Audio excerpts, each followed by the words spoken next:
நம்ம நந்தகுமார் அரசியல் விமர்சகர் நந்தகுமார் சார்கிட்ட போனால், நந்தகுமார் சார், இந்த விஜயின் இன்றைய பேச்சை பொறுத்தவரை திமுக அதிமுக இரண்டு பேருமே ஒரு டீலிங் போட்டுட்டு தான் செயல்படுறாங்க. அதனால் மக்கள் நீங்கள் ஏமாறாதீங்க, நான் தனியாக களத்துக்கு வர்றேன், நீங்கள் என்ன தான் நம்பணும், வீட்டுக்கு வீடு விஜய் என்பது வந்து தேர்தல் களத்தில் எதிரொலிக்கும் அப்படின்னு கூறுறாரு. ஒருபுறம் திமுகவின் மெகா கூட்டணி இப்போதும் அண்ணா அறிவாலயத்தில் இந்திய கம்யூனிஸ்ட் கட்சி, இன்னும் சற்று நேரத்தில் காங்கிரஸ் கட்சியின் உடன்பாடு கையெழுத்தாக போகிறது ஒன்று. இரண்டாவது, இப்போது ராயப்பேட்டை எம்ஜிஆர் மாளிகையில் அதிமுக பொதுச் செயலாளர் எடப்பாடி பழனிசாமி தலைமையில் மாவட்ட செயலாளர்கள் கூட்டம், டெல்லிக்கு உள்துறை அமைச்சர் அமித்ஷாவை சந்தித்துவிட்டு இப்போது இந்த ஆலோசனை கூட்டம் நடைபெற்று கொண்டிருக்கிறது. தொகுதி பங்கீடு ஆகியவை குறித்து பேசிக் கொண்டிருக்கிறார்கள். இந்த இருவரும் அணிகளும் ஒரு டீலிங் வைத்து தான் செயல்படுகிறார்கள், மக்கள் நம்பாதீர்கள் என்று விஜய் கூறுறார். அது சரியான ஒரு பார்வையாக நினைக்கிறீங்களா சார்? இல்லை, அது விஜயினுடைய பொலிட்டிக்கல் நேரேட்டிவ் அண்ட் ஸ்டாண்டாக எடுக்கிறாரு. அவர் வந்து ஒரு மாற்று கட்சியாக வரும்போது, இதனால் வரைக்கும் திமுக அண்ணா திமுக அப்படின்னு இருக்கும்போது அவர் வந்து ஒரு காம்படிஷனை தவிர்க்கிறதுக்காக அவர் சொல்லக்கூடிய வார்த்தையாக தான் நம்மளால் அதை பார்க்க முடியுது. திமுக அண்ணா திமுக வந்து ஒரு கைக்குள்ளார இன்னொரு கை அப்படிங்கிறது வந்து நம்மளால அதை ஏத்துக்க முடியல. அவர் வந்து அவரை பொசிஷன் பண்ணிக்கிறாரு, அவங்க ரெண்டு பேர்த்துக்கும் நம்ம மாற்று அப்படின்னு சொல்றாரு. அப்ப இதனால் வரைக்கும் நீங்க இவங்களுக்கு மாற்றுன்னு அவங்களுக்கு மாற்றுன்னு இவங்கன்னு நீங்க போய்கிட்டு இருக்கும்போது திருப்பி அந்த மாதிரி மாற்று போகாதீங்க, நான் தான் வந்து தமிழகமே நம்பக்கூடிய ஒரு தலைவரா உருவெடுத்திருக்கேன், கட்சியா உருவெடுத்திருக்கேங்கிற அந்த தோரணையில அவர்கள் வைக்கக்கூடிய நந்தகுமார் தான் அந்த புள்ளியில தான் நான் கேட்கிறேன். என்னன்னா, அதிமுக திமுக கூட்டணிக்கு மாற்றா பல கட்சிகள், அது தேமுதிகவில் இருந்து பட்டாளி மக்கள் கட்சியில இருந்து இப்போ சீமான் வர பல கட்சிகள் அந்த இடத்துக்காக அதிமுக திமுக மாற்றுக்காக அவர்கள் முயன்றிருக்கிறார்கள், கூட்டணியில் இணைந்திருக்கிறார்கள். இப்போது சீமான் தனித்து களத்தில் இருக்கிறார். இந்த சூழ்நிலையில் இவங்க ரெண்டு பேரும் ஒரே டீலிங்கில் தான் இருக்கிறாங்க, நான் மட்டும்தான் மாற்று அப்படின்னா அவர் திமுக அதிமுகவை சொல்கிறாரா அல்லது மற்ற கட்சிகள் அனைத்தையும் சேர்த்து அவருக்கு சொல்கிறாரா சார்? அதுதான் கேட்குறேன் நான். இல்லை, அவங்க சொல்றது வந்து இன்னைக்கு மக்கள், அதாவது அவர் விஜயனுடைய பொலிட்டிக்கல் ப்ராபகண்டா, அது பொலிட்டிக்கல் கேம்பெயின் ஸ்ட்ராட்டஜி எப்படி அவர் வைக்கிறாருன்னா, இப்ப நீங்க திமுக வேண்டாங்கிற பட்சத்துல நீங்க அண்ணா திமுகவை தேர்ந்தெடுத்துறாதீங்க, நான் என்னைய வந்து ஒரு மாற்றா பாருங்கிறதுக்காக அந்த வாதம் வைக்கிறார், அவ்வளவுதான். அப்படிதான் நம்ம பார்த்துக்க முடியும். அந்த மாதிரி இருக்கும்போது இன்னைக்கு சீமான் அவர்களும் எந்த விதமான சமரசமும் இல்லாம தொடர்ந்து 4 பொது தேர்தலை முடிச்சு இன்னைக்கு அங்கீகரிக்கப்பட்ட கட்சி 5வது பொது தேர்தலை சந்திச்சு எதிர்நோக்கி இருக்காரு. எந்த விதமான கொள்கை சமரசமோ கூட்டணி சமரசமோ எதுவுமே இல்லாம சீமானவர்களும் களத்துல நிக்கிறார். அப்ப அந்த இடத்துல வந்து விஜய் அவர்கள் தன்னை முன்னிலைப்படுத்திக்கிறதுக்காக, தன்னைய வந்து ஒரு நிலைநிறுத்திக்கிறதுக்காக சொல்லக்கூடிய வாதமா தான் அது பார்க்கப்படுதே ஒழிய உண்மை அவ்வாறு இல்லை. கல நிலவரம் திமுகவிற்கும் தாவேக்காவிற்கும் இடையே தான் இருக்கிறது என்ற நீங்கள் சொல்கிற பணியிலே அந்த நரேட்டிவ் செட் பண்ணுறதுங்கிறது இப்போ ஒரு பொதுவாக எல்லா விவாதங்கள்லையும் அது பேசப்படுகிறது. அப்படியெல்லாம் செட் பண்ணி மக்களை மாற்றிட முடியுமா சார்? இப்படி ஒரு கதையை சொல்லி இப்போ போட்டி அவங்க ரெண்டு பேருக்கு தான் சொன்னால் நம்பிடுவாங்களா மக்கள்? இல்லை, அதாவது வந்து நம்ம வந்து இப்போ திமுக வந்து ஃபாதர் ஆஃப் ஆல் நெரேட்டிவ்ஸ்ன்னு சொல்லுவோம் நம்ம. ஸோ இப்போ இன்னைக்கு அரசியல் வந்து என்ன ஆயிடுச்சுனாக்கா, இன்னைக்கு நெரேட்டிவ் ட்ரிவன் பாலிடிக்ஸாக மாறிடுச்சு. அதுல வந்து எனக்கு மாற்று கருத்து இல்லை. அப்ப வந்து ஒரு பொய்யையே திருப்பி திருப்பி திருப்பி திருப்பி நீங்க சொல்ல சொல்ல சொல்ல ஓ இது உண்மையா கூட இருக்கலாமோங்கிறது மக்கள் கிட்ட ஒரு கருத்துருவாக்கம் செய்யப்படும். அதுதான் வந்து அந்த பொலிட்டிக்கல் கேம்பெயினுடைய பவர். ஸோ விஜய் வந்து அதை நம்பி அவர் வந்து நான் தான் வந்து டிஎம்கேக்கும் டிவிகேக்கும் தான் வந்து சண்டை அப்படிங்கிறத வந்து அவர் நிலைநிறுத்த பார்க்குறாரு. நான் ஏற்கனவே சொன்ன மாதிரி இப்ப இருக்கக்கூடிய சூழ்நிலையில இது 4 முனை போட்டியா தான் இருக்குது. திமுக, அண்ணா திமுக, நாம் தமிழர், டிவிகே. ஆனா டிவிகே உள்ளார வரனால இன்னைக்கு ஏகப்பட்ட பிரச்சனைகளை அனைத்து கட்சிகளுமே சந்திக்குது. அதுல எனக்கு எந்த மாற்று கருத்தும் இல்லை. ஏன்னா ஒரு பெரிய ஒரு ஃபோர்ஸோட உள்ளார வராரு. இன்னைக்கு இருக்கக்கூடிய சர்வேக்கள் எல்லாமே, உங்களுடைய சர்வே முதல் கொண்டு விஜய்க்கு நீங்க கொடுத்திருக்கக்கூடிய அந்த சதவீதம் எல்லாம் பார்க்கும்போது எந்த சர்வேயுமே 15 to 20% கீழே விஜய்க்கு இல்ல. எல்லாருக்கும் அந்த சர்வே அந்த நம்பருக்கு மேலதான் போகுது. அப்படி இருக்கிற பட்சத்துல வந்து வின்னபிலிட்டிக்கு வந்து 40 தொடரணும் சார். அப்படின்னா ஒரு தொகுதியில வின் பண்ண முடியும். 15%, 20%. ஆமா, இன்னைக்கு இருக்கக்கூடிய சூழ்நிலையில வந்து இப்ப 40 கூட இல்ல. அட்லீஸ்ட் என்னுடைய கணிப்பு பாத்தீங்கன்னா ஒரு 35+ வரவங்க வந்து இது 35% to 40% கேம் தான் இந்த எலெக்ஷன். ஆமா அதான் போன தடவை மாதிரி வந்து 46% எடுத்தாங்க, 41% எடுத்தாங்கிறதெல்லாம் இங்க சாத்தியம் இல்லை.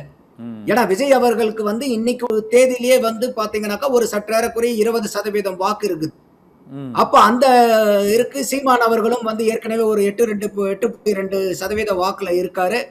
இன்னைக்கு பல கட்சிகள் வந்து கூட்டணியில முரண்பாடுகள் ஏற்பட்டு இருக்கு. இப்ப சமீபமா பார்த்தோம். இப்ப 28+1 காங்கிரஸ் கையெழுத்திட போறதா வந்து ஒரு தகவல் வருது. அது உண்மையா இருக்கிற பட்சத்துல வந்து இது பெரிய பின்னடைவு வந்து காங்கிரஸ்க்கு ஏற்ப இது பறித்து மூட்ட குடோன்லயே இருந்திருக்கலாமேங்கிறது தான் வரும். அப்ப நிறைய வந்து இன்னைக்கு அந்த கூட்டணியிலேயே முரண்பாடு. மதிமுகவுக்கு வந்து விஜயசூரியன் சின்னத்துல நின்னா 4 சீட்டு இல்லைன்னா 3 சீட்டுங்கிற அளவுக்கு இருக்கு. அதுல மதிமுகவும் ரொம்ப வருத்தத்துல இருக்கிறதா தகவல்கள் வருது. இங்க மகிழ்ச்சியா விடுதலை சிறுத்தைகள் கட்சி வந்து அதிமுக கூட்டணியில இன்னும் பிரச்சனை வெளியே வரல. வந்தாதான் நமக்கு தெரியும். அது இது வரைக்கும் அவங்க சீட்டு பாஜக 35 வேணுங்கிறாங்க. அங்கேயும் பாஜக 35 வேணும். நாங்க 2024 நாடாளுமன்ற தேர்தலில் ஒரு 59 சட்டமன்ற தொகுதிகளில் நாங்க 2வது இடத்துல வகிக்கிறோம். அதனால எங்களுக்கு பாதிக்கு மேலேயாவது வேணும், 40 தொகுதியாவது வேணும்னு சொல்றதா ஒரு கருத்து இருக்கு. இன்னும் வெளியில வரல. நீங்க சொன்ன மாதிரி உங்க முதல் கட்ட கருத்தை எடுத்துக்கிறார் நந்தகுமார் சார். அது வெளியே வந்தாதான் தெரியும் நமக்கு அந்த இடத்துல எப்படி சிக்கல்கள் இருக்கா இல்லையாங்கிறது நமக்கு வெளியே வந்தாதான் தெரியும். ஓகே நந்தகுமார் தான். ராமசேகரன் சார்ட்ட உங்களோட பதில்களை வச்சு நான் கேட்குறேன்.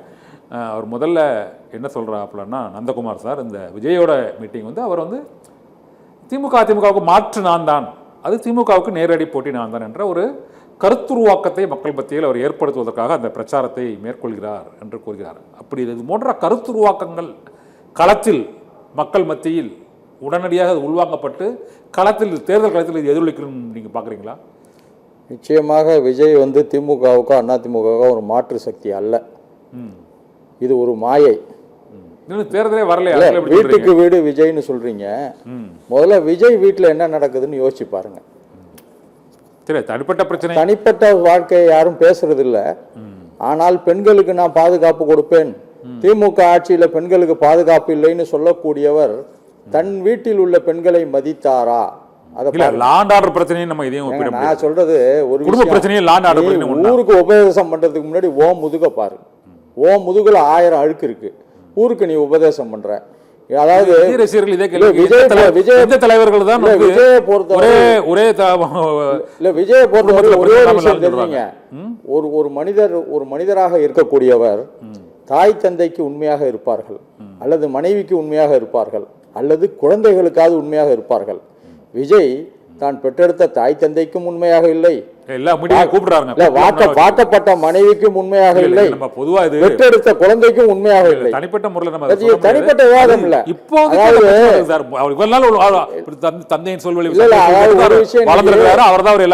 சமூக வலைதளத்துல ஒரு புகைப்படத்தை பார்த்தேன். எங்க மயிலாடுதுறையில தான் திருக்கடையூருங்கிற ஊர் இருக்கு. 60-80 கல்யாணத்துக்கு மிகவும் பிரசித்தி பெற்ற ஊர் அமிர்த கடேஸ்வரர் திருக்கோயில். அதில் அவங்க அப்பா அம்மா வந்து 80 நிகழ்ச்சி பண்ணிக்கிறாங்க. பண்ணக்குள்ள பார்த்தீங்கன்னா யாருமே கூட இல்லை. ஒரு மகனாக விஜய் அங்கே இருந்து அவர் தந்தைக்கு செய்திருக்க வேண்டும். மனைவிக்கும் செய்யவில்லை, தந்தைக்கும் செய்யவில்லை, குழந்தைக்கும் செய்யவில்லை. இவர் போய் நாட்டுக்கு செய்ய போறேன். தமிழ்நாடு ஒரு விஷயம் நான் தெளிவா சொல்லி எல்லா குடும்பங்களிலுமே ஒரு குறிப்பிட்ட வயதுகளுக்கு பிறகு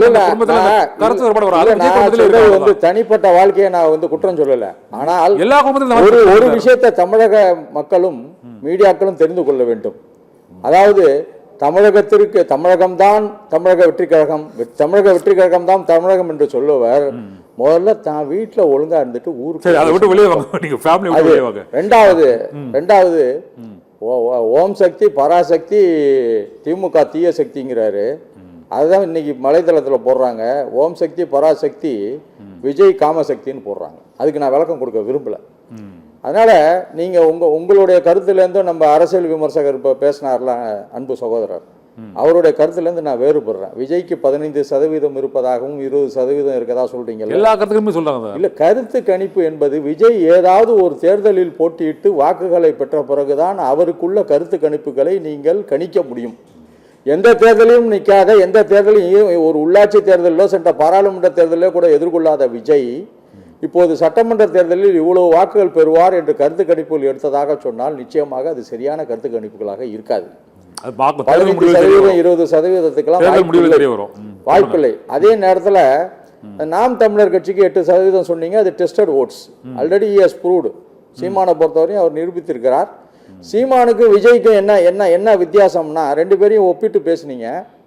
சீமானை பொறுத்தவரை சீமான் எனக்கு கூட்டணி தேவையில்லைங்கிறார்.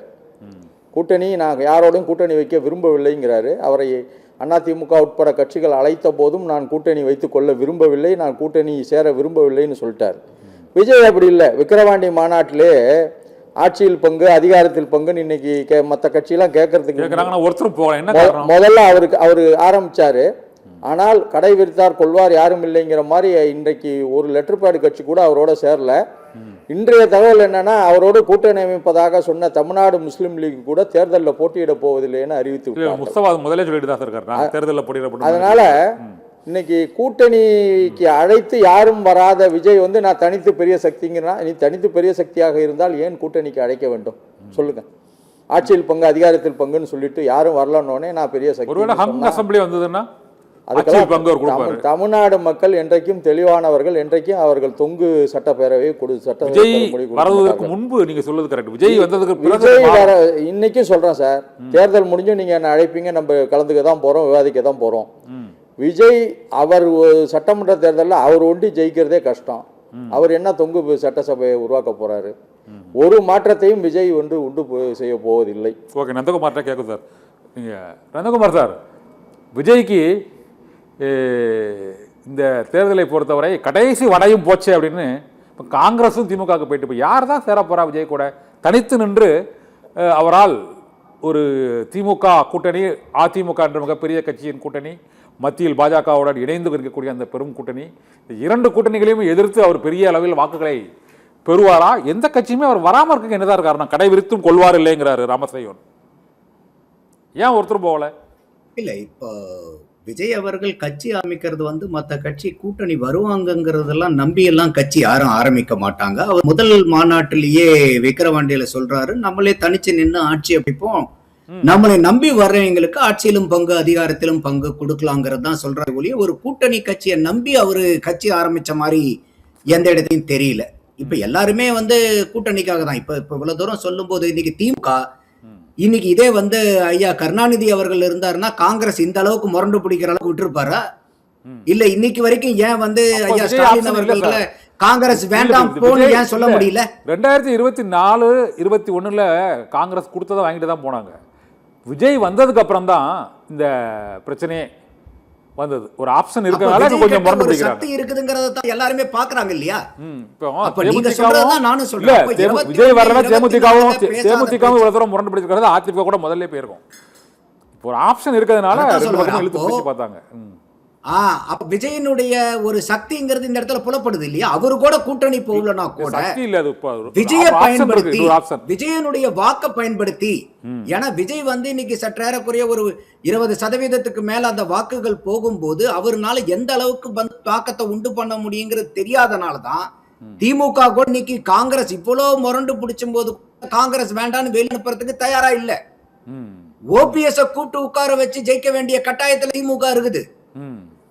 அப்ப இன்னைக்கு இந்த அளவுக்கு வந்து பலகீனங்களை ஏற்படுத்துறது யாருன்னு கேட்டீங்கன்னா விஜய் அவர்கள் உள்ளார இந்த பலகீனங்கள் ஏற்படுது. திமுக கஷ்டத்தை சொல்றீங்க, நான் சொல்றேன் அந்த சேர்ந்த தேமுதிக பிரேமலதா, விஜயகாந்தோ, ஓபிஎஸ்ஓ இல்லது இப்போது காங்கிரஸோ யாருமே விஜய் கூட சேர்ந்து ரிஸ்க் எடுக்க விரும்பல.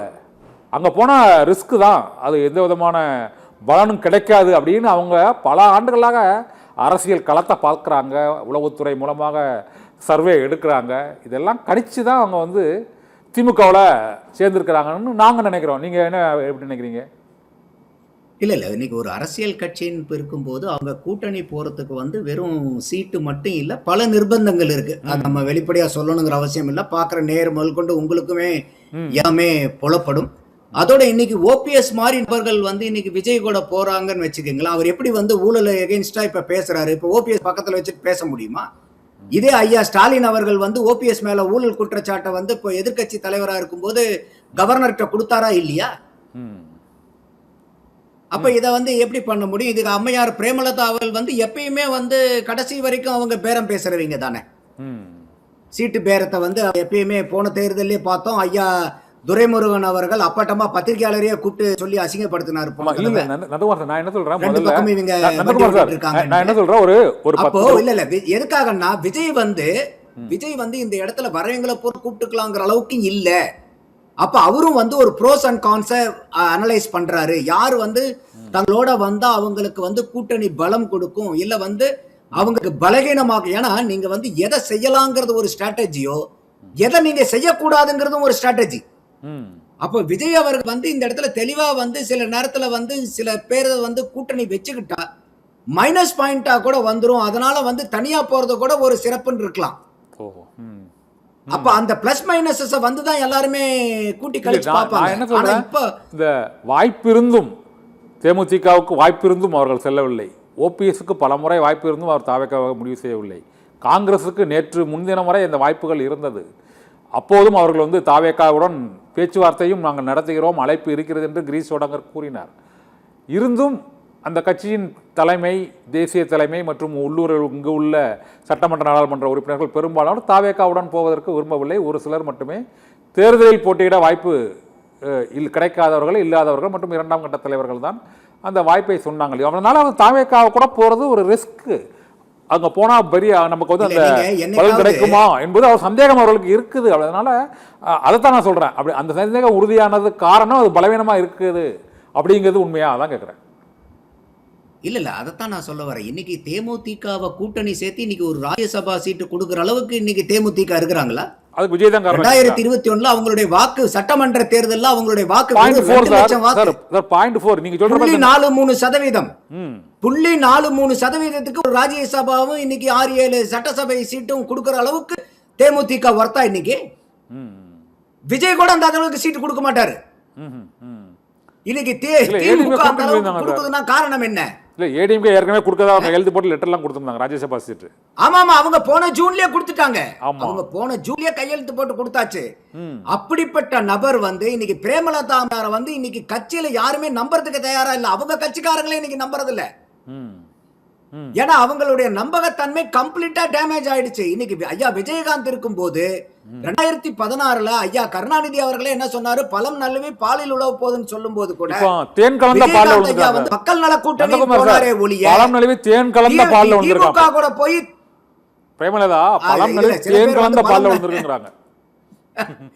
தேனும் பாலும் கலந்துச்சுனாக்கா சீக்கிரம் பால் கெட்டு போயிடும் கண்ணன். தேன் மட்டும் இருந்துச்சுன்னா தேன் கெட்டு போகாது. பாலோட சேர்ந்துச்சுன்னா பாலும் கெட்டு போயிரும், தேனும் கெட்டு போயிரும். அப்போ அன்னைக்கு வந்து ஐயா விஜயகாந்த் வந்து திமுக கூட போனா ஜெயிச்சிருப்பாங்க. ஆனா திமுக கூட ஏன் விஜயகாந்த் போகலன்னா திமுக ஜெயிக்க வைக்கிறதுல உடன்பாடு இல்ல. இதே அண்ணா திமுக கூட கூட்டணி போனாரு, பாரதிய ஜனதா கூட கூட்டணி போனாரு, எங்கேயாவது திமுக கூட விஜயகாந்த் கூட்டணி போனாரா? அப்போ நல்லவே விஜயகாந்த் அவர்கள் உயிரோட இல்ல. இருந்திருந்தா இன்னைக்கு 2வது தடவை மறுபடியும் உயிரை விட்டுப்பாரு. அப்போ விஜயகாந்தனுடைய புகழ பூரா அடமானம் வச்சு நீங்க அங்க போய் திமுக கூட கூட்டணி சேர்ந்திருக்கும் போது தேமுதிகவுடைய கட்சி இருக்கிறவங்க இன்னைக்கு தேமுதிகக்கு வாக்களிக்க மாட்டாங்க. திமுக கட்சிக்காரங்களுடைய வாக்கு வேணா இன்னைக்கு தேமுதிகக்கு கிடைக்குமே ஒழிய தேமுதிகவுடைய கட்சிக்காரருடைய சொந்த கட்சிக்காரங்களுடைய வாக்கு தேமுதிகக்கு கிடைக்காது. இப்போ இது நம்ம வந்து கொள்கை கூட்டணி மட்டும் இல்ல. நீங்க இந்த கவரிமான்னு கேள்விப்பட்டிருப்பீங்க இல்லையா? அந்த கவரிமானுக்கு ஒரு உதாரணம் சொல்லுவாங்க. மயிர் நீப்பின் உயிர் வாழா கமரிமாறுன்னு அளவுக்கு வந்து புகழுக்கும் அது களங்கம் ஏற்பட்டுருச்சுன்னா அந்த கவரிமான் வந்து உயிரை விட்டுருமா? அந்த மாதிரி இன்னைக்கு திமுக கூட்டணியில பாத்தீங்கன்னா மதிமுக தலைவர் வைகோ அவர்கள் ஒரு கவரிமான். அதுக்கப்புறம் வந்து பாத்தீங்கன்னா இன்னைக்கு அந்த டார்ச் லைட்டை வச்சு டிவி உடைச்சா தெரியுமா? யார் பேரை சொல்லும் போது டிவி உடைச்சாரு ஐயா கமலஹாசன். அவர் ஒரு கவரிமான். விஜயகாந்த் ஐயா வச்சு போயிருக்கிற தேமுதிக ஒரு கவரிமான். பாரதிய ஜனதா கட்சி கவரிமான் இப்ப போயிருக்காரு பாருங்க. இப்ப ஓபிஎஸ் ஐயா வந்து ஒரு கவரிமான்.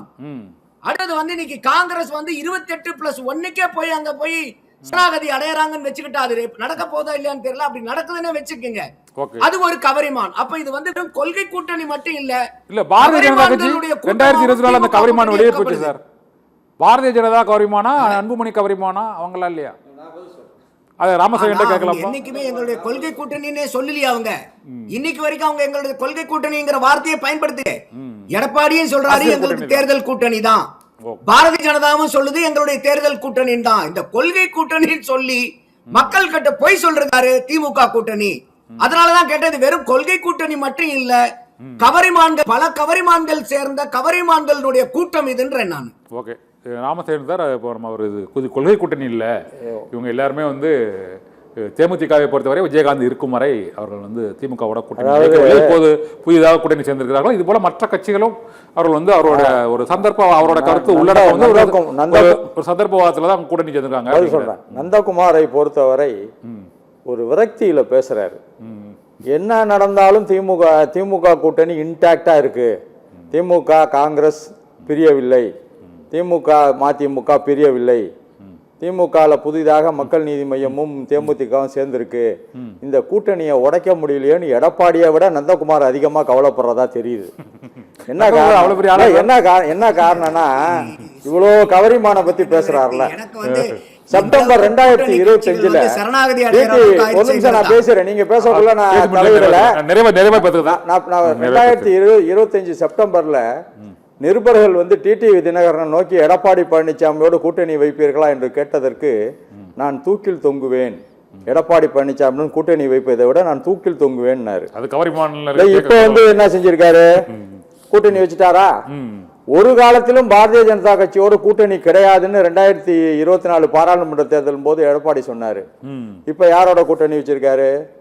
அப்ப கவரிமான் வந்து திமுக கூட்டணியில் உள்ளவங்க எல்லாம் கவரிமான்னு நக்கல் நையாண்டி செய்கின்ற நந்தகுமார் அதிமுக கூட்டணியில் உள்ள எடப்பாடியையும் டிடிவி தினகரனையும் என்னத்துக்கு வந்து வசதியா காப்பாத்துறாருன்னு தெரியல. இன்னொன்னு சார், ஓட்டு கன்வர்ஷனே ஆகாது தேமுதிக. அதெல்லாம் வந்து இன்னொன்னு சொல்றேன், ஏதோ முத்தமிழறிஞர் டாக்டர் கலைஞர் அவர்கள் காலத்துல வந்து காங்கிரஸ் அப்படி இப்படின்னாரு. ஒரே ஒரு விஷயத்தை தெளிவா சொல்லிக்கிறேன், முத்தமிழறிஞர் டாக்டர் கலைஞர் அவர்கள் 8 அடி பாய்ந்தால் திரு முத்துவேல் கருணாநிதி ஸ்டாலின் அவர்கள் 16 அடி பாய்வார் என்று எதிர்பார்த்த நிலையில் 64 அடி பாய்ஞ்சிருக்கார். இன்னைக்கு தமிழ்நாட்டில் சென்னையிலே அமர்ந்து கொண்டு அவருடைய ராஜதந்திரத்தால், அவருடைய அரசியல் முதிர்ச்சியால், அவருடைய சாதுரியத்தால் இன்றைக்கு காங்கிரஸ் திமுக விட்டு விலகாமல் கூட்டணியில் வாக்கு டிரான்ஸ்ஃபர்மேஷன் அதெல்லாம் ஒரு, அதாவது அவரோட கணக்கு அது. அவரு விரக்தியில பேசுறாரு, என்னடா இந்த கூட்டணி வந்து உடையிலே என்னென்னமோ செஞ்சு பார்த்தோன்னு. விஜய்க்கு வந்து இவ்வளவு நாளா விஜய் நம்பிக்கையா இருந்தது வந்து, விஜய்க்கு வந்து 2 பேர் நம்பிக்கை கொடுத்திருக்காங்க, மாணிக் தாக்கூர் அவர்களும் பிரவீன் சக்கரவர்த்தியும் நாங்க எப்படியும் காங்கிரஸை கொண்டு வந்துடுறோம். ஆனா அவர்களுக்கு வந்து காங்கிரஸ்ல எந்தவித அதிகாரமும் இல்லை. காங்கிரஸ்ல முடிவெடுக்க வேண்டியது சரியாக நீங்கள் சொன்னது போல காங்கிரசுடைய தலைமையும் தமிழக தலைமையும் தான். காங்கிரசுடைய தலைமை அன்னை சோனியா காந்தி அவர்களும் திரு ராகுல் காந்தி அவர்களும் திரு மல்லிகார்ஜுன கார்கே அவர்களும், தமிழக தலைமை திரு செல்வ பிறந்தகை அவர்களும் திரு ராஜேஷ்குமார் அவர்களும் தெளிவாக இருக்கும் பொழுது பிரவீன் சக்கரவர்த்திக்கும் மாணிக் தாக்கூருக்கும் எந்த வேலையும் இல்லை. திமுக காங்கிரஸ் கூட்டணி அது இயற்கையாக உள்ள கூட்டணி, பல வெற்றிகளை கண்ட கூட்டணி. 2019 பாராளுமன்ற தேர்தல், 2019 ஊரக உள்ளாட்சி தேர்தல், 2021 சட்டமன்ற தேர்தல், 2022 நகர்ப்புற உள்ளாட்சி தேர்தல், 2024 பாராளுமன்ற தேர்தல், 5 இடைத்தேர்தல், கிட்டத்தட்ட 10 தேர்தல் அது வந்து வெற்றி கூட்டணி, 90% மேல் வெற்றி பெற்ற கூட்டணி. எல்லாவற்றுக்கும் மேலாக முத்தாய்ப்பாக 2024 பாராளுமன்ற தேர்தலில் 100% வெற்றி கண்ட கூட்டணி. அந்த கூட்டணி எப்படி உடையும்னு எதிர்பார்க்குறீங்க? வாய்ப்பே கிடையாது. ஒரு விஷயம் உங்களுக்கு ஒரு தெளிவா சொல்றேன், இன்னும் கன்ஃபார்ம் ஆகல. இல்ல ஒரு தெளிவா ஒரே ஒரு விஷயத்த சொல்றேன். ஒரு கூட்டு குடும்ப சொத்து இருக்கிறது, சொத்தை பிரிக்கும் பொழுது சிலர் பாகம் கூட கேட்கலாம், தந்தையிடம் சண்டை கூட போடலாம். ஆகையால் அவர்கள் வீட்டை விட்டு வெளியே போவார்கள் என்று நீங்கள் நினைத்தால் அது தவறு. அதாவது கூட சீட்டு கேட்கறது அவரவர்கள் உரிமை. அதை பார்த்து எப்படி கொடுப்பது என்பது திரு முத்துவேல் கருணாநிதி ஸ்டாலின் அவர்களுக்கு தெரியும். உடன்பாடு எட்டப்படல. இப்பவும் ஏர்போர்ட்ல தான் இன்னும் வெயிட் பண்ணிட்டு இருக்காங்க. எதுக்கு ஏர்போர்ட்ல வெயிட் பண்றாங்க? அண்ணா அறிவாலயம் வந்து உடன்பாடு எட்டதானே, வேற எதுக்கு வராங்க? இல்ல இதுக்கு மேலேயும் நீங்க காங்கிரஸ் திமுக பிரிவுன்னு நினைச்சீங்கன்னா உங்களுடைய ஆசையில் மண் தான் விடும். இல்ல 5 மணிக்கு உடன்பாடுனாங்க, மணி இப்ப பாருங்க கம்யூனிஸ்டோட கூட்டணி நடந்துகிட்டு இருக்கு. முடிச்ச உடனே ஏர்போர்ட்ல வெளியில வரலையாம, ஏர்போர்ட்ல இருந்து இன்னும் வெளியில வரலையா? செக் அவுட்ல செல்வ பிறந்தே அங்க இருக்கிறாரா? செக் அவுட்ல லேட் ஆயிட்டு இருக்கும். செக் அவுட்ல ஒன்றும் பிரச்சனை இல்ல. அதான் ஒரே ஒரு விஷயம், காங்கிரஸ் அண்ணா அறிவாலயத்தில் சிறிது நேரத்தில் செக்இன் ஆகிவிடும், செக் அவுட் ஆகாது. பகல் கனவு காணாதீர்கள். மீடியாக்கும் சொல்லிக்கிறேன், முக்கியமா நந்தகுமாருக்கு சொல்றேன், மத சார்பற்ற முற்போக்கு கூட்டணி நாளுக்கு நாள் பலம் பெறுமே ஒழிய எந்த விதத்திலும் அது வந்து வலுவிழக்காது. ரத்னகுமார் சார், எனக்கு அவரை பார்த்தா கஷ்டமா இருக்கு, மனசு கஷ்டமா இருக்கு. சரி. அண்ணா ரொம்ப ஆசைப்படுறாரு, இந்த ஓட்டு அங்க டிரான்ஸ்பர் ஆகாது, அந்த ஓட்டு இங்க டிரான்ஸ்பர் ஆகாதுன்னா கருத்து சொல்ற அவருடைய ஆசையை தெரிவிக்கிறாரு. சரி, ஓகே, நிறைய கருத்தை எடுத்துக்கிறேன். நந்தகுமார் சார், நீங்க வந்து அவங்க வந்து 2019 இருந்து இதுவரை தமிழக அரசியல் வரலாற்றிலேயே இது போன்ற ஒரு கூட்டணி இன்டாக்டா இருந்ததே இல்லை. ஆனால் நீங்க வந்து அவங்க கொள்கை கூட்டணியே இல்லை, கவரிமான்கள் அவர்கள் அனைவரும் அப்படின்னு சொல்றீங்க. டிடிவி தினகரன் வந்து கவரிமானான்னு அவர் கேட்கிறாரு. காங்கிரஸ் கூட்டணி வந்து கண்டிப்பா உறுதியாயிரும் சொல்றாரு. இருக்கிறதுக்கு என்ன காரணம் சொல்லுங்க நீங்க? ஒரு 6 தேர்தல் 2019 இருந்து இப்ப வர உடையல, இன்னும் இதுவரை உடையல, உடையும் நினைக்கிறீங்களா? சூப்பர். இப்ப நேத்து வரைக்கும் திமுகவும் திமுக சார்ந்தவங்களும் காங்கிரஸ் பத்தி என்ன சொன்னாங்க? காங்கிரஸ் டிவிக்கு கூட போனா காங்கிரஸ் ரெண்டா உடைஞ்சிரும் சொன்னாங்களா இல்லையா? யார் சொன்னா? திமுக கூட்டணி கட்சியில திமுக யாரும் சொல்லல. தொடர்ந்து பயணிக்கும் போது இல்ல, நீங்க கேட்கல சார். அது நாங்க உட்கார்ந்து விவாதத்துல பூரா திமுக ஆதரவா பேசுனீங்க, பூரா பேசின பேச்சு திமுகவோட கருத்து அல்ல, அது அவருடைய தனிப்பட்ட கருத்தாக இருக்கும். திமுக கருத்து தலைவரோ பேச்சு, திமுக ஆதரவாளர்கள் பேசின பேச்சுன்னு நான் சொல்றேன். காங்கிரஸ்க்கு மட்டும் இல்ல, அப்போ எந்த ஒரு கட்சியுமே ஒரு அளவுக்கு மீறினால் அமிர்தமும் நஞ்சுங்கிற மாதிரி இன்னைக்கு நீங்க தொடர்ந்து ஒரே கட்சியிலேயே நாங்க இருக்கிறோம் எங்களுக்கு எல்லா கதையும் மூடிட்டோம், திமுகவை விட்டு நாங்க போகவே மாட்டோம்னு உட்கார்ந்து இருக்கும் போது எல்லா கட்சிக்குமே இது காங்கிரஸ்க்கு ஏற்பட்ட நிலைமை. வெளியே போனாங்கன்னா கட்சியை ரெண்டா உடைப்போங்கிற நிலைமை நாளைக்கு விடுதலை சிறுத்தைகள் கட்சிக்கும் வரும், கம்யூனிஸ்டுகளுக்கும் வரும், எல்லா கட்சிகளுக்கும் இந்த நிலைமை வரும். இது வந்து ஒரு டிப் ஆஃப் த ஐஸ்பர்க். இது காங்கிரஸ் திமுக ஒன்னா இருக்கும். ஒரே ஒரு கருத்து, இந்த கூட்டணி பேச்சுவார்த்தையில திருமாவளவன் முதல் கட்ட பேச்சுவார்த்தை முடிந்தது, திமுகவுடன் நாங்கள் பேரம் பேச போவதில்லை என்று கூறியிருக்கிறார். இப்போது இந்திய கம்யூனிஸ்ட் கட்சி அவர்கள் கொடுக்கும் தொகுதியில நாங்கள் வாங்கிக் கொள்வோங்கிறாங்க. நீங்க எப்படி tip of the iceberg break ஆகும் சொல்றீங்க? இல்ல, என்னைக்கு எதுக்காக போனாங்க? இந்த மீட்டிங் எதுக்காக போனாங்கன்னு மட்டும் சொல்லுங்க கண்ணன். வேற எதுக்காக போனாங்க? ஐயா டிஆர் பாலுவுக்கும் அவங்களுடைய சகோதரர்களுக்கும் வாழ்த்து சொல்றதுக்காக போனாரா அண்ணன் திருமாவளவன் அவர்கள்?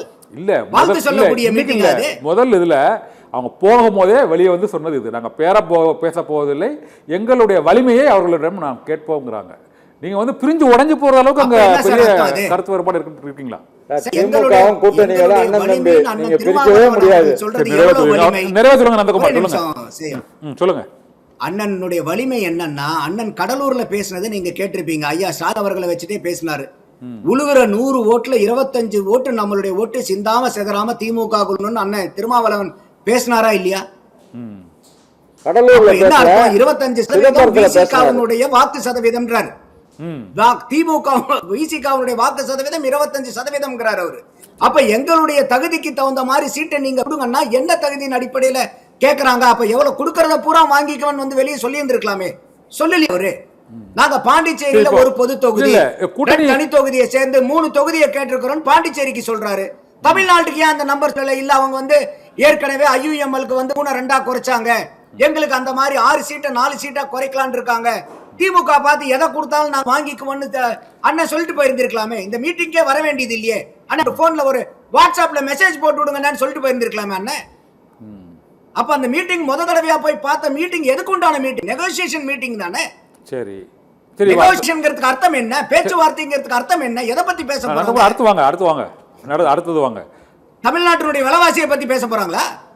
இல்ல, நீங்க அடுத்து வாங்க. மதசார்பற்ற முற்போக்கு இந்த டிடிவி மதசார்பற்ற கூட்டணின்னு சொன்னாரு. டிடிவிக்கு பதில் வரல. இப்ப மதசார்பற்ற கூட்டணின்னு வந்து செய்யன்னு சொன்னாரு. சரி, ஐயுஎம்எல் என்ன கூட்டணி சார்? இந்த கூட்டணி என்ன கூட்டணி சொல்லுங்க? ஐயுஎம்எல் என்ன கட்சி கண்ணன்? ஐயுஎம்எல் என்ன கட்சி?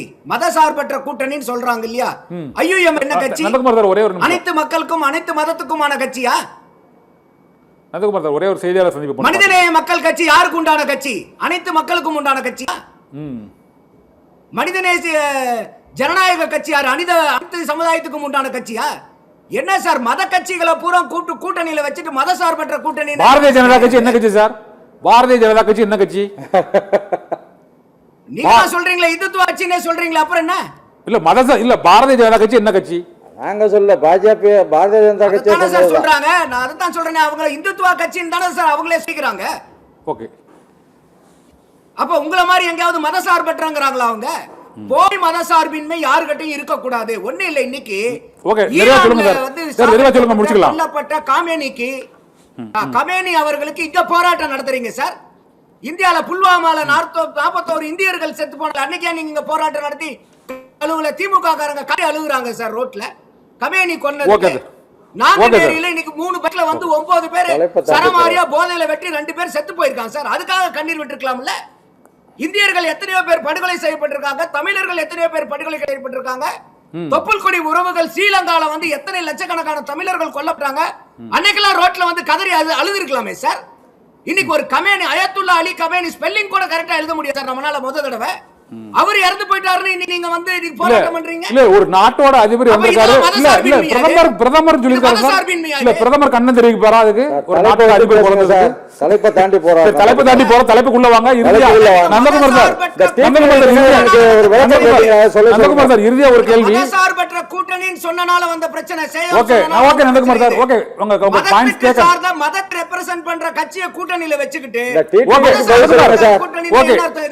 ஓகே நிறைய கருத்தா எடுத்துக்கிறேன். ராமசாமி சார் நீங்க சொல்லுங்க சார், இந்த விஜயோட இந்த புதிய வியூகங்கள் பலிக்குமா? இந்த திமுகவின் இந்த மெகா கூட்டணிக்கும் விஜய்க்கும் தான் போட்டி என்ற இந்த தஞ்சாவூர் இந்த செங்கிப்பட்டியில் அவர் கூறிய அந்த உரையில் திமுகவை மட்டுமே அவர் அட்டாக் பண்ணியிருக்கிறாரு. அவர் அதிமுகவை வந்து அவங்க கூட நான் டீலிங் வச்சிருக்கேன்னு சொல்லியிருக்கிறாரு. இந்த அதிமுக திமுக டீலிங் மீறி விஜயால இந்த தேர்தலில் என்ன அளவுக்கு சாதிக்க முடியும் நீங்க நினைக்கிறீங்க? அதாவது ஒரு வரியில சொல்லுங்க, நந்தகுமார்ட்ட போயிட்டு முடிச்சுக்கலாம். தஞ்சாவூர் செங்கிப்பட்டியில் விஜய் நடத்திய கூட்டம் மற்றொரு ஆடியோ லான்ச். அது அவருக்கு இன்னும் உண்மை நிலவரம் தெரியாம பேசிட்டு இருக்காரு. தமிழ்நாடு என்றைக்கும் திமுகவுக்கும் அண்ணா திமுகவுக்கும் தான் போட்டி. அதுல திமுக நம்பர் 1 போயிட்டு இருக்கு. நம்பர் 1 அதுதான். அதனால அதுல எந்த மாற்றமும் இல்ல. திருப்பி 7வது முறையா திமுகவும் 2வது முறையா திரு முத்துவேல் கருணாநிதி ஸ்டாலின் அவர்கள் முதலமைச்சராக பதவியேற்பார், எந்த சந்தேகம் இல்ல. ஓகே, நீங்க நந்தகுமார் சார் என்ன சார் சொல்றீங்க? விஜய்க்கும் திமுகவுக்கும் போட்டியா, விஜய்க்கும் திமுகவுக்கும் அதிமுகவுக்கும் போட்டியா? சொல்லுங்க சார், சுருக்கமா சொல்லுங்க. அந்த மாதிரி சொல்ல முடியாது கண்ணன். இது வந்து ஒரு 4 முனை போட்டி தான் சார். சீமான் எப்படி சார் சிஎம் ஆக முடியும்? நீங்க எப்படி 4 முனை போட்டிங்கிறீங்க? சீமான் முதலமைச்சர் ஆயிருவாரா? அப்ப நீங்க சீமானுக்கு உள்ள வாக்குகள் பூரா அப்ப தமிழர்கள் இல்லையா? அவங்களுக்கு உண்டான வாக்காளர்கள் போட்டி யாருக்கோ 2 பேருக்கு சொல்லுங்க, யாருக்கும் போட்டி புரிஞ்சுக்கல அவர். அப்ப நான் அதைத்தான் சொல்றேன். இன்னைக்கு போட்டியில இருந்து சீமான் விலகிட்டாரா? இல்ல, போட்டி யாருக்கும் சொல்லுங்க. விஜய்க்கும் யாருக்கும் போட்டியாளரா ஒரு சீமான் உள்ளார இருக்கு. சரி, ஃபர்ஸ்ட் 2 யாருக்கு? அதுதான் இன்னைக்கு பிரச்சனையே. சொல்லுங்க. அப்ப இது அந்த அளவுக்கு யாருக்கும் சுலபமான தேர்தலா இருக்காது. இது நெக்க நெக்க போகக்கூடிய தேர்தல். அது விஜய் அவர்கள் இன்னைக்கு வரனால வந்து ஒரு பெரிய வாக்கு சதவீதத்தை கட்சியிலிருந்து எடுக்கிறாரு. அப்ப இந்த இடத்துல பார்க்கும்போது சர்வே ரீசெண்டா ஸ்பிக் மீடியாவும் சர்வே விட்டு இருந்தாங்க. அவங்க ப்ரொஜெக்ட் பண்றது வந்து விஜய் அவர்களுக்கு 17.5% கொடுக்குறாங்க. அதுல பெருத்த அளவுக்கு எங்க இருந்து வாக்கை எடுப்பாருன்னு பாத்தீங்கன்னா அவங்க திமுகவுல இருந்து எடுப்பாங்க. அப்ப திமுகவுல இருந்து எடுக்கிறதையும் பாரதிய ஜனதா அண்ணா திமுகவுல இருந்து எடுக்கிறதையும் நீங்க ரெட்ரோஸ்பெக்டிவா போட்டீங்கன்னா சற்று ஏறக்குறைய 4.5% வந்து பாத்தீங்கன்னா அண்ணா திமுகவுக்கு அட்வான்டேஜா மாறுது. அது விஜய் அவர்கள் எடுக்கக்கூடிய வாக்கு அதிகபட்சமா திமுகவுல இருந்து இருக்கிறனால அது அண்ணா திமுக கூட்டணிக்கு வந்து சாதகமா முடியுதுங்கிறது. அப்போ இது யாருக்குமே வந்து சுலபமான ஆட்டம் இல்ல. இல்ல, அரசியல் நோக்கர்களுக்கு போட்டி ஒரு தேர்தல் கேள்வி அவர் புரிஞ்சுக்கல. போட்டி யாருக்கும் தீவிரமா இருக்கு. இல்ல கேள்வி புரியாமல்லாம் இல்ல. நம்ம வந்து இங்க ஜாதகம் சொல்லு, நம்ம வரக்கூடிய தரவுகளுடைய அடிப்படையில திமுக விஜயா, அதிமுக விஜயா, திமுக அதிமுகவா போட்டி? இல்ல, இப்ப இன்னைக்கு வந்து விஜய் அவர்கள் தனிப்பட்ட முறையில மட்டும் நின்னாருன்னா அவர் வந்து ஆட்சி அமைக்கிறதுக்கு வாய்ப்புகள் மிக குறைவு. சரி, அதான் ஓகே. அந்த நேரத்துல வந்து காங்கிரஸ் வந்து அவர் கூட போகுதுங்கிற ஒரு நிலைப்பாடு வந்துச்சுன்னா அது காங்கிரஸோட நிக்காது, சில கட்சிகள் போகும். இல்ல அதைத்தான் சொல்ல நான் அதைத்தான் சொல்ல வரேன். அப்ப காங்கிரஸ் இங்க திமுகவிலே இருக்குதுன்னா பிரதானமான எதிர்ப்பு யாருக்குள்ளார வரும்னா அதிமுக கூட்டணி, திமுக கூட்டணிக்குள்ளார வரும்.